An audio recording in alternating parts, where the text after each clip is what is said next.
Hello বন্ধুরা, তোমরা সবাই কেমন আছো? আশা করি সকলেই ভালো আছো। আমি শম্পা, আমিও খুব খুব ভালো আছি। তো দেখো বন্ধুরা, তোমাদের জন্য আরও একটি রেসিপি নিয়ে চলে এসেছি। তো এটা কি তোমরা কি জানো? এটা আমি আজকে প্রথম এবছর আজকে প্রথম কিনে আনলাম বাজার থেকে। তো এটা হলো আমাদের এদিকে তো ওলের ডাঁটা বা ওলের গাছ বলা হয়। তো দেখো আজকে আমি এটা রান্না করব। তো তার জন্য দেখো এভাবে একটু লম্বা লম্বা করে কেটে নিয়েছি, তার সঙ্গে লম্বা লম্বা করে আমি আলু কেটে নিয়েছি। এটা কিন্তু খুবই একদম সহজ একটি রেসিপি, খুব কম সময়ে হয়ে যায়। তো এগুলো কেটে আমি ভালো করে ধুয়ে পরিষ্কার করে নেব, নিয়ে এগুলো একটু আমি বয়েল করতে দিয়ে দেব। তো আমি কিন্তু পুরোটাই একেবারে সেদ্ধ করে নেব না, হালকা একটু সেদ্ধ হয়ে এলে আমি এটাকে নামিয়ে নেব।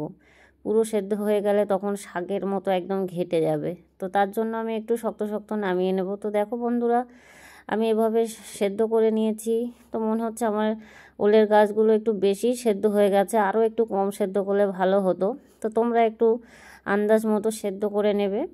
তারপরে একটা কড়াই আমি দিয়ে দেব সর্ষের তেল, কিছুটা পরিমাণ সর্ষের তেল আমি এখানে দিয়ে দেব। তারপরে সর্ষের তেলটা ভালো করে গরম হয়ে গেলে আমি এখানে দিয়ে দিয়েছি গোটা শুকনো লঙ্কা আর একটু গোটা কালো জিরে। তো ফোড়নগুলো একটু ভাজা হয়ে গেলে আমি এখানে দিয়ে দেব রসুন থেতো করে নিয়েছিলাম। তো তোমরা কিন্তু চাইলে রসুনটা নাও দিতে পারো, পেঁয়াজ রসুন স্বাদ ছাড়াও কিন্তু এটা ভালো লাগে। তো আমি এখানে একটা পেঁয়াজ দিয়ে দিলাম। তো আমি আগে রান্না করেছি, সেখানে কিন্তু পেঁয়াজ ব্যবহার করিনি। তো আজকে আমি খেয়ে দেখব পেঁয়াজ আর রসুন দিয়ে কেমন লাগে। তো পেঁয়াজ আর রসুনটাকে আমি খুব ভালোভাবে নেড়ে চেড়ে ফ্রাই করে নেব। তারপরে খুব ভালোভাবে ফ্রাই করা হয়ে গেলে আমি সেদ্ধ করা আলু আর ওলের ডাঁটা দিয়ে দেব। দিয়ে এভাবে একটু নাড়াচাড়া করে নেব। তো দেখো মনে হচ্ছে বেশি সেদ্ধ হয়ে গেছে, তো তোমরা আরও একটু কম সেদ্ধ করবে। তো কিছুক্ষণ নাড়াচাড়া করার পরে আমি এখানে দিয়ে দেব পরিমাণ মতো হলুদ। তো পরিমাণ মতো হলুদটা দেওয়ার পরে আমি আবারও কিছুক্ষণ এভাবে নেড়ে চেড়ে দেব। তো দেখতেই পাচ্ছ আমি হালকা হাতে নেড়ে চেড়ে দিচ্ছি, যেহেতু আমার ওলের ডাঁটা মনে হচ্ছে বেশি সেদ্ধ হয়ে গেছে। তো কিছুক্ষণ নেড়ে চেড়ে এভাবে রান্না করে নেব আমি।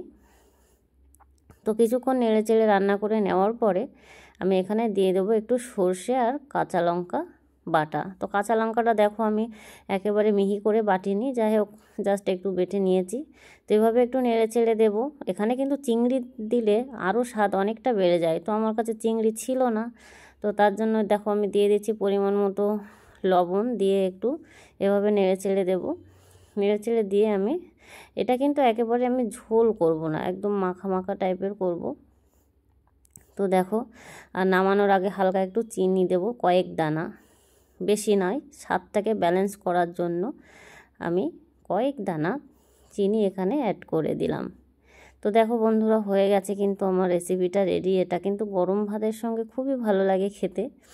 তো আমি এবছরই প্রথম কিনলাম, অন্য বছর কিনি খাই, কিন্তু এবছর ফার্স্ট টাইম আমি বাজার থেকে এটা আজকে কিনে নিয়ে এলাম। তো দেখো বন্ধুরা, রেসিপিটা কিন্তু আমার কমপ্লিট হয়ে গেছে।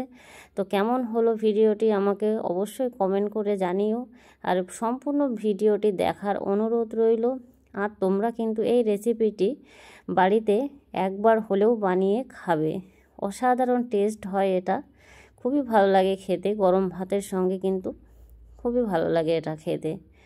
তো কেমন হলো ভিডিওটি অবশ্যই ভালো লাগলে লাইক কমেন্ট শেয়ার করে পাশে থেকো। সবাইকে ধন্যবাদ।